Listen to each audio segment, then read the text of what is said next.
Hello everyone and welcome to my class. Today in this video I'll be starting with the chapter 4 of class 10th civics, that is gender, religion and the caste. Now as the name suggests of the this chapter is gender, religion and caste, will be discussing these three important features of Indian society, and we'll try to understand the role these features play in politics in India, especially in the context of Indian politics, right? So let's start the first topic, that is gender and politics, right? Now, before we proceed further on gender issue, here if we are talking gender, we are not talking in biological sense. We are talking it in social terms, and how it is this factor of gender is related with the Indian politics, that we will need to cover in this. Now, gender division in Indian society is basically based on not on biological aspect but based on social expectations and the stereotype, right? We expect women to be confined within the domestic front. They are expected to give birth to children, to do their nurturing, to see the domestic front, to manage the family issues, everything within the four walls of the family. And we least give importance to their appearance in the public life, right?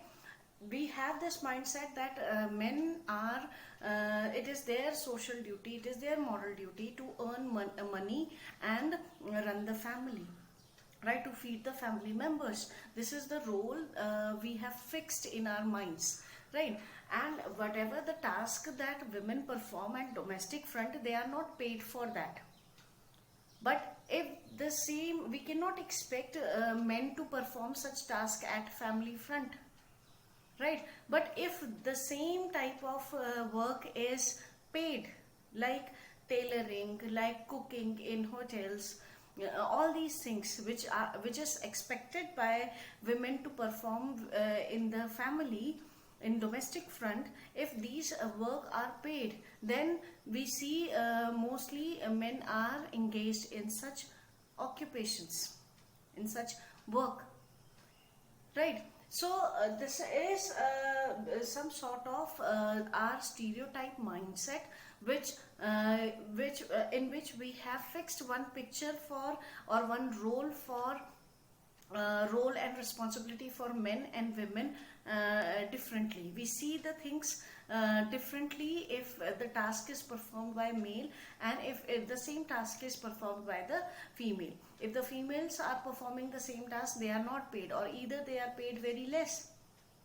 And if the same task is performed by male, then they are paid more, and that is seen in different angle, right?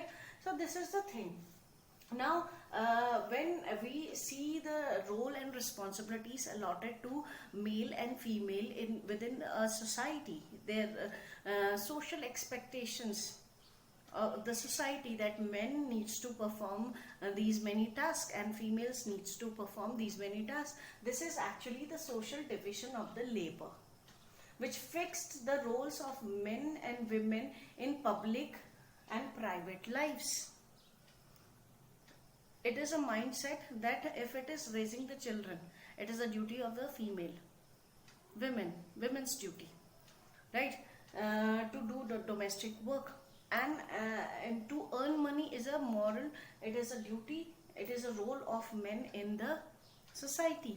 So this sort of division is called sexual division of labor, right? Now, when we talk about the participation of the women in the public life, we see in most of the nations, especially in the developing nation, the participation of women in the public life, especially in politics, is very restricted, is very limited, right?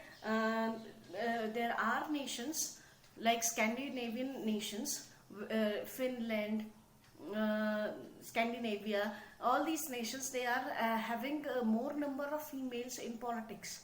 But when we compare the developing nations, then we see that the developing nations, the females are far lagging behind the males.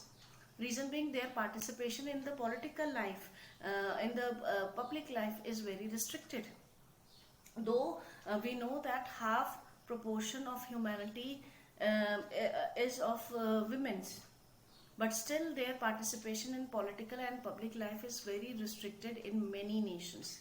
Right now, the more radical form of many times the women across the world, they have organized themselves, they have done the agitation to fight for their political rights, right? And they raised their demands to win right to vote, so that they can be considered as a citizen of any nation. Means we are talking about the entire world. The suffrage movement that is that had taken place in many nations, where the women fight for their political rights to win the right to vote for themselves. Right now, a more radical form of women, a more radical form of movement is the feminist movement, which aimed to gain equal status for women, not only in political or public life, but in private lives also. The respect, the responsibilities, their role, which is required, their rights in the public and private lives. Such rights, the feminist movement, people in feminist movement, they fight for these rights to improve the situation of women across the world. Right now, many nations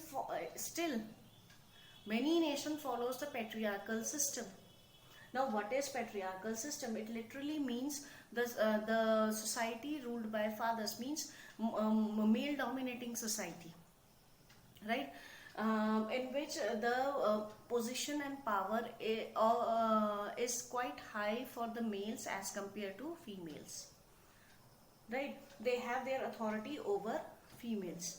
Now, in which they face discrimination in such a society, in such a nation where patriarchal male dominating society is there, women face discrimination and disadvantages, various form of disadvantages they face.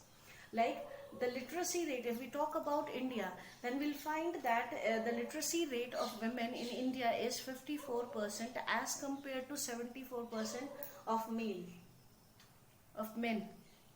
right? Now we are behind the males, although it is a very ironical fact that in education department, maximum teachers who are teaching, they are females. But still, this is just one side of the picture. The other side is, when we see the rural areas, we don't find girls in schools. They don't attend the schools, or either they attend the schools but they don't go for higher studies, because families, they don't prefer to utilize their resources, to invest their resources on girl child. They prefer their boys to be educated, but they don't prefer their girls to be educated. Reason being, there are various reasons behind this, right? And then another fact is, women are less paid as compared to men. If the men and women both are in a job and both are performing the same task, then if we compare their income level, we'll find that the men are more earning as compared to women.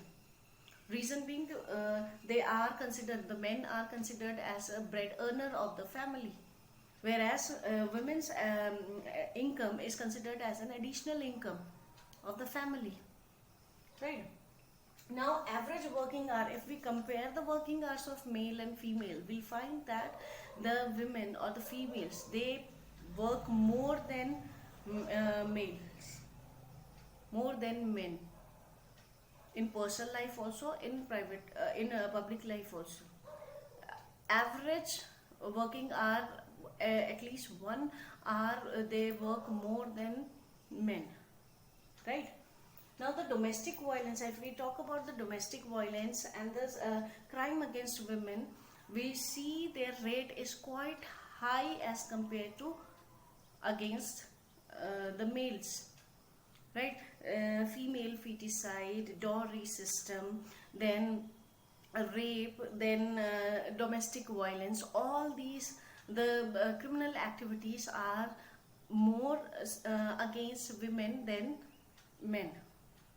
So these are very disappointing facts, which shows that the women, the females, they face discrimination and disadvantages in their day-to-day lives. Right now, these are certain facts which gives a picture of the developing societies, the developing nations. It's not that only in India such a crime takes place, but in many nations of the world, they do have the similar kind of situation where women are discriminated in public and private lives.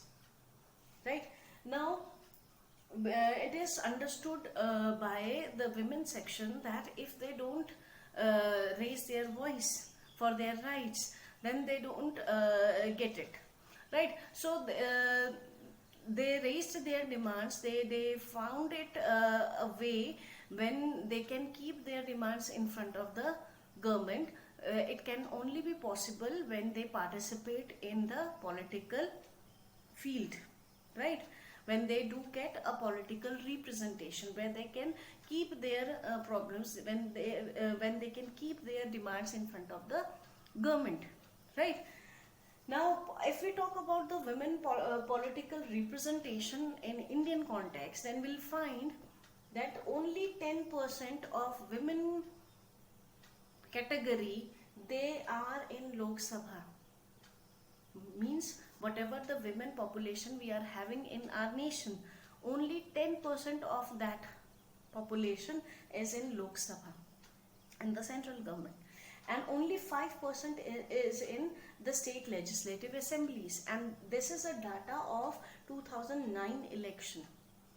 A very little percentage you can see here of women who are active in politics, right? So many times a demand is raised where the feminist or the other organization who are working for the women's right, they raise this demand that the number of female candidates, females need to be increased in the political arena.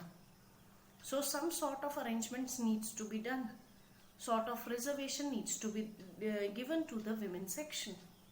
But the decision is still pending because the different members of the different political parties, they are not agreed on the same fact, right?